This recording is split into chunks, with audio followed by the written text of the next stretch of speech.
Hello, আজকে হচ্ছে আমরা সুইচ গিয়ার অ্যান্ড প্রোটেকশনের লাস্ট মোমেন্টে যে নতুন একটি এক্সপেরিমেন্ট করতেছি সেটি হচ্ছে আমাদের একটি কন্ট্যাক্টর রিলেকে আমরা কিভাবে অন করতে পারি। সেখানে কন্ট্যাক্টর রিলেটি অন হয়, নিয়ারেস্ট হচ্ছে আমাদের 100 ভোল্টের উপরে। সো আমরা যখন কন্ট্যাক্ট পাবে তখন আমাদের হচ্ছে আউটপুটের লোড হিসেবে আমরা একটি ইন্ডিকেটর ল্যাম্পকে সংযুক্ত করেছি, যেটি হচ্ছে আমাদের অন হয়ে যাবে।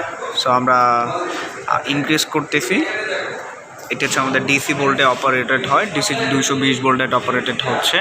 সো আমরা রেগুলেটেড করতেছি। দেখা যাচ্ছে যে 141 থেকে 146-48-এর মধ্যে কন্ট্যাক্টটি পেয়ে যায়, এবং এটাকে যদি আমরা রিডিউস করি তখন হবে আমাদের লেস দেন 30 ভোল্টের নিচে গিয়ে আমাদের এটি অফ হয়ে যাবে।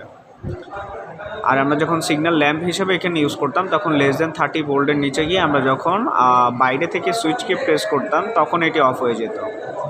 সো এখান থেকে আমরা বিভিন্ন ধরনের অ্যাক্টিভিটিস রিলের কার্যকলাপগুলো দেখতে পারবো এই সুইচ গিয়ার অ্যান্ড প্রোটেকশন আমাদের এই ল্যাবের ট্রেনার মডিউল থেকে।